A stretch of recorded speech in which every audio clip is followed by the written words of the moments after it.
കോഴിക്കോട് ജോലി വാഗ്ദാനം ചെയ്ത് പണം തട്ടിയ കേസിൽ ബിഗ് ബോസ് താരം അറസ്റ്റിലായിരിക്കുന്നു. ബിഗ് ബോസ് താരവും ഇൻഫ്ലുവൻസറുമായ മുഹമ്മദ് ബ്ലെസ്സിയാണ് അറസ്റ്റിലായത്.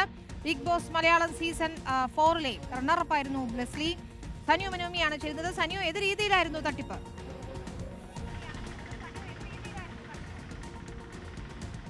അതായത് വിനിത, ബിഗ് ബോസ് താരം എല്ലാവർക്കും പരിചയമുള്ള ആളായിരിക്കും സ്വാഭാവികമായും ബ്ലെസ്ലി. ബ്ലെസ്ലിയുടെ മുഴുവൻ പേര് മുഹമ്മദ് ഡിലിജന്റ് ബ്ലെസ്ലി എന്നാണ്. ബ്ലെസ്ലിയാണ് ഇത്തരത്തിൽ ജോലി വാഗ്ദാനം ചെയ്ത് തട്ടിപ്പ് നടത്തി കോടികളുടെ തട്ടിപ്പാണ് നടത്തിയിരിക്കുന്നതെന്നാണ് മനസ്സിലാക്കാൻ കഴിയുന്നത്.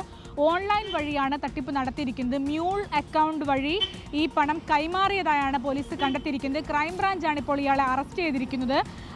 കാക്കൂർ പോലീസാണ് കേസ് രജിസ്റ്റർ ചെയ്ത് അന്വേഷണം തുടങ്ങിയത്. അതിനുശേഷം 3 മാസത്തോളമായി ക്രൈംബ്രാഞ്ച് തന്നെ അന്വേഷണം നടത്തുകയായിരുന്നു. സമാനമായ തട്ടിപ്പിൽ നിരവധി പേർക്കെതിരെ കേസെടുത്തിട്ടുണ്ട് എന്നാണ് അറിയുന്നത്.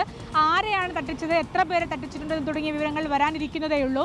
ഏതായാലും ഇൻഫ്ലുവൻസർ എന്ന നിലയ്ക്ക്, അതായത് യൂട്യൂബ് ഇൻഫ്ലുവൻസർ എന്ന നിലയ്ക്കൊക്കെ ബ്ലെസ്ലി എല്ലാവർക്കും പരിചയമായിരിക്കും. ആ ഒരു പരിചയം വെച്ചാണ് ഈ തട്ടിപ്പ് നടത്തിയതെന്നാണ് പോലീസ് പറയുന്നത്.